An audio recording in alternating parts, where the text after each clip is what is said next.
ఏదన్నా ఆపినా, ఆయన ఇచ్చింది ఏదన్నా గుంజుకున్నానా, ఆయన ఏదన్నా సంపాదించాడో పెడితే నేను తీసుకుపోయాను నన్ను తాకట్టు పెట్టినా?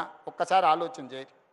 అన్నీ మోసుకుంటూనే ఆయన ఇచ్చిన 8,11,000 కోట్ల రూపాయలు అప్పులు, అసలు మిర్తి ప్రతి నెల 7,000 కోట్ల రూపాయలు, సంవత్సరం తిరిగితే 75,000-80,000 కోట్ల రూపాయలు ఆయన చేసిన అప్పులకు నా తల తాకట్టు పెట్టి నడువు వంగిపోయిన అప్పు కడితేనే రూపాయి కూడబెట్టి ఇన్ని మంచి పనులు చేస్తున్నా. నాకు వయసు ఉంది, ఓపిక ఉంది, మీకోసం పని చేయాలన్న సంకల్పం ఉంది. విధ్వంసమైన తెలంగాణను వికాసం వైపు నడిపించడానికి రోజుకు 18 గంటలు పనిచేసే శక్తి దేవుడు నాకు ఇచ్చిండు. అన్ని అవకాశాలు అయిపోయినాక అదృష్టం అనేదే సమస్య అయినప్పుడు దేవుడు నా వైపు ఉంటాడు, అదృష్టం నా వైపు ఉంటుంది. ఎలీనో వచ్చింది, మొత్తం ఎక్కడికక్కడ ఎండిపోతుంది అన్నారు. కానీ ఎలీనో వచ్చిన సమయంలోనే ఎల్లంపల్లి నిండింది. శ్రీధర్ బాబు ఇక్కడనే ఉన్నాడు.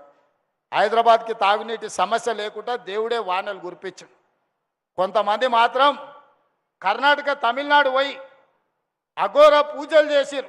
కరువు రావాలి, జనాలు చచ్చిపోవాలి, ఈ ప్రభుత్వం బద్నాం కావాలని. ఇట్లాంటి దుర్మార్గులు కూడా ఉన్నాడు. ఎంత ఘోరంగా అఘోర పూజలు చేసినా దేవుడు వాళ్ళ దిక్కు లేడు, దేవుడు మన దిక్కు ఉన్నాడు. ఎందుకంటే మన సంకల్పం మంచిది. నేను గొప్ప తెలివికల్లో ఉన్నాను నేను చెప్పను, పెద్ద పెద్ద చదువులు చదువుకున్నానని నేను చెప్పను. కానీ 10 మందికి మేలు చేయాలన్న ఆలోచన నాకుంది. అది ఒక్కటి చాలు నన్ను దేవుడు కాపాడడానికి, ఆశీర్వదించడానికి. బస్తీలైనా ఏడైనా ముసలాం ఉంటుంది, ఆమె 10 మందికి మేలు జరగాలని, ఆడపిల్లకు ఏదైనా ఆపద వస్తే పోయి కూర్చొని సాయం చేస్తుంది. ఆమెను అందరూ గౌరవిస్తారు. ఆమె పెద్ద డాక్టర్ చదువుకోవాల్సిన అవసరం లేదు.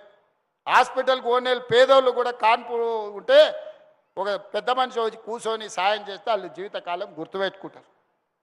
చిత్తశుద్ధి కావాలి, మంచి బుద్ధి కావాలి, మంచి ఆలోచన కావాలి. అందుకే ఇవాళ ఎక్కడ కూడా గతం నేను ఇన్నిసార్లు వచ్చినా, నిన్నమన్నే కుక్కట్పల్లి గతంలో ఎన్నిసార్లు చూసారు ముఖ్యమంత్రిని టీవీలో తప్ప ఎప్పుడైనా మనిషిని చూసిరా?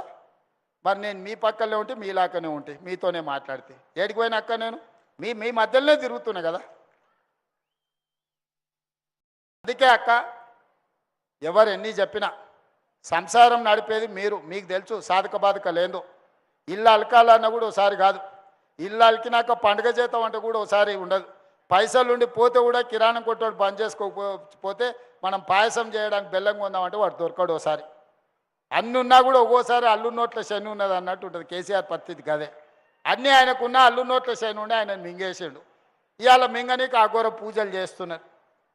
ఇట్లాంటి వాళ్ళు అఘోర పూజలు అంటే ఏంది లేదు, శాతబడి చేస్తున్నారు. ఏది పక్క రాష్ట్రాలలో పోయి గిదా 10 ఏళ్ళు అధికారంలో ఉన్నోళ్ళు, 25 ఏళ్ళు తెలంగాణలో ఉన్నోళ్ళు శాతబడి పూజలు చేస్తారా? శాతబడి తిరగబడితే ఏమైతే తెలుసు కదా. బుద్ధి సక్క లేకపోతే శాతబడి కూడా తిరగబడుతుంది. గదే అవుతుంది. మళ్ళీ ఇంట్లోకి వెళ్ళి ఫామ్ హౌస్లోకి వెళ్ళి బయటకు వెళ్ళకుండా అవుతుంది. ఏం లేదు, అదే తిరగబడి మిమ్మల్ని